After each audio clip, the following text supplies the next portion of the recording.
नमस्कार, मैं संदीप ग्रोवर और आप देख रहे हैं मनी 9 की खास पेशकश कंपनी नामा। इस वीकली रिपोर्ट में हम आपको कॉर्पोरेट और स्टार्टअप जगत से जुड़ी बड़ी खबरों से अपडेट कराते हैं। तो शुरू करते हैं कॉर्पोरेट जगत की खबरों के साथ। पहली खबर है इंडिगो से जुड़ी हुई। इंडिगो के को फाउंडर राकेश गंगवाल ने तुरंत प्रभाव से बोर्ड से इस्तीफा दे दिया है। गंगवाल अगले 5 साल में धीरे धीरे कंपनी में अपना हिस्सा घटाएंगे। गौर करने वाली बात यह है कि 1 महीना पहले ही कंपनी के दोनों फाउंडर्स राकेश गंगवाल और राहुल भाटिया ने लंबे समय से चल रहे विवाद को सुलझाया था। इसके बाद राहुल भाटिया को कंपनी का मैनेजिंग डायरेक्टर नियुक्त कर दिया गया था। दूसरी खबर वोडाफोन आइडिया से जुड़ी हुई है। वोडाफोन आइडिया ने 23,000 करोड़ रुपए तक के लोन की रिस्ट्रक्चरिंग को नेगोशिएट करने के लिए एसबीआई कैप को नियुक्त किया है। अगर प्रमोटर्स इक्विटी निवेश करते हैं तो बैंक कंपनी की लिक्विडिटी को सुधारने के लिए लोन की शर्तें बदलने को मंजूरी दे सकते हैं। कंपनी की अपोलो ग्लोबल और कार्लाइल के साथ $1 अरब जुटाने के लिए बातचीत भी जारी है।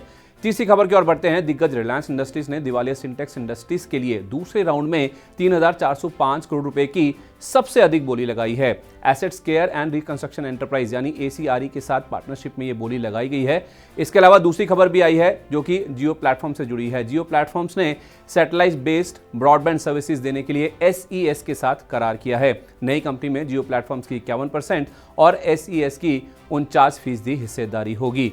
चौथी खबर में मार्केट रेगुलेटर सेबी ने रिलायंस होम फाइनेंस और कंपनी के प्रमोटर अनिल अंबानी समेत 4 लोगों पर शेयर बाजार में कारोबार पर प्रतिबंध लगा दिया है। बाकी 3 लोगों में अमित बापना, रविंद्र सुधाकर और पिंकेश आर शाह शामिल हैं। सेबी को कंपनी के प्रमोटर और मैनेजमेंट के खिलाफ लेंडर्स से उधार ली गई रकम को लोन के भुगतान में इस्तेमाल करने की शिकायत मिली है। इसके अलावा प्रमोटर ग्रुप से लिंक्ड कुछ कमजोर वित्तीय कंपनियों के जरिए भी फंड से जुड़ी गड़बड़ियां की गई हैं। पांचवी खबर वीडियोकॉन इंडस्ट्री से जुड़ी हुई है। जनवरी 2018 से दिवालिया वीडियोकॉन इंडस्ट्रीज के कर्ज समाधान का इंतजार कर रहे लेंडर्स का इंतजार जल्द खत्म होने की उम्मीद नहीं है। सुप्रीम कोर्ट इस मामले में वेदांता की ट्विन स्टार टेक्नोलॉजीज की NCLT के फैसले के खिलाफ अपील सुनने के लिए तैयार हो गई है। इस मामले पर 24 फरवरी को सुनवाई होगी। 5 जनवरी को NCLT ने ट्विन स्टार के रेजोल्यूशन प्लान को इंसॉल्वेंसी कोर्ट और कमेटी ऑफ क्रेडिटर्स से मिली मंजूरी को रद्द कर दिया था। NCLT के फैसले के बाद फ्रेश बोलियां मंगवाई गई थी, जिसमें वीडियोकॉन के घरेलू कंज्यूमर ड्यूरेबल कारोबार और 12 यूनिट्स के लिए अदानी प्रॉपर्टीज और जिंदल पावर ने बोली लगाई थी। छठी खबर की ओर बढ़ते हैं। हीरो मोटोकॉर्प को दिल्ली हाईकोर्ट से राहत मिली है। इलेक्ट्रिक व्हीकल्स के लिए हीरो ब्रांड के इस्तेमाल को लेकर हीरो इलेक्ट्रिक ने जनवरी 2022 में हीरो मोटोकॉर्प के खिलाफ दिल्ली हाईकोर्ट में मुकदमा दर्ज किया था। इस विवाद को सुलझाने के लिए दिल्ली हाईकोर्ट ने 3 रिटायर्ड जजों के आर्बिट्रल ट्रिब्यूनल का गठन किया है। हीरो मोटो के वकील के मुताबिक दिल्ली हाईकोर्ट ने हीरो इलेक्ट्रिक को राहत देने से इनकार कर दिया है और हीरो मोटोकॉर्प हीरो ट्रेडमार्क के तहत इलेक्ट्रिक व्हीकल्स बनाने और बेचने के लिए पूरी तरह से फ्री है। सातवीं खबर है GCPL यानी कि गोदरेज कंज्यूमर प्रोडक्ट से जुड़ी हुई, जिसने ब्लंट में अपनी पूरी 30% हिस्सेदारी 84.5 करोड़ रुपए में बेच दी है। 2022 की पहली यूनिकॉर्न कंपनी होनासा कंज्यूमर ने ब्लंट के सैलून्स को premium hair care, hair colour और स्टाइलिंग प्रोडक्ट रेंज समेत 134 करोड़ रुपए की रकम में खरीद लिया है। आठवीं खबर की ओर बढ़ते हैं। डिजिटल ट्रांसफॉर्मेशन सोल्यूशन मुहैया कराने वाली छोटी IT कंपनी सैक्सॉफ्ट ने सिंगापुर बेस्ड MC कंसल्टिंग का अधिग्रहण पूरा कर लिया है। सिंगापुर की सब्सिडरी के जरिए यह अधिग्रहण पूरा किया गया है। इस डील से कंपनी की लॉजिस्टिक्स एंड ट्रांसपोर्टेशन सेगमेंट पर पकड़ और मजबूत होती हुई दिखेगी। 9वीं खबर की ओर बढ़ते हैं। देश की चौथी सबसे बड़ी फार्मा कंपनी मैनकाइंड ने डॉक्टर रेड्डीज के भारत में 2 ब्रांड्स खरीदने के लिए करार किया है। कॉम्बी हेल और डेफी नाम के इन ब्रांड्स के सौदे की कीमत नहीं बताई गई है, पर दोनों कंपनियों में सौदा मार्च 2022 में पूरा होने की उम्मीद है। 10वीं खबर स्पाइसजेट से जुड़ी है। स्पाइसजेट के पूर्व प्रमोटर कलानिधि मारन ने 600 करोड़ रुपए के वन टाइम सेटलमेंट ऑफर को रद्द कर दिया है। कंपनी ने शेयर ट्रांसफर से जुड़े विवाद को खत्म करने के लिए ये ऑफर दिया था। मारन के वकील के मुताबिक आर्बिट्रेशन फैसले के हिसाब से स्पाइसजेट पर 900 करोड़ रुपए का बकाया था, जो ऑफर से काफी ज्यादा है। इस मामले पर सुप्रीम कोर्ट में अगली सुनवाई 2 मार्च को होगी। 11वीं खबर की ओर बढ़ते हैं। माइनिंग कंपनी वेदांता ने सेमीकंडक्टर या चिप मैन्युफैक्चरिंग के लिए ताइवान की फॉक्सकॉन के साथ करार किया है। सेमीकंडक्टर के लिए सरकार की 76,000 करोड़ रुपए की PLI स्कीम की घोषणा के बाद यह ऐलान होता हुआ दिखा है। इसके अलावा हिंदुस्तान जिंक की बकाया हिस्सेदारी को लेकर सरकार और वेदांता के बीच मध्यस्थता विवाद खत्म करने पर सहमति भी बन गई है। हिंदुस्तान जिंक में 39,000 करोड़ रुपए की कीमत वाले 29.5% हिस्से को सरकार खुले बाजार में अब बेच सकेगी। 12वीं खबर की ओर बढ़ते हैं। हिंदुजा ग्रुप के मीडिया कारोबार नेक्स्ट डिजिटल के बोर्ड ने डिजिटल मीडिया और कम्युनिकेशन कारोबार को group company Hinduja global solutions में ट्रांसफर करने और शेयर स्वैप रेशो को मंजूरी दे दी है।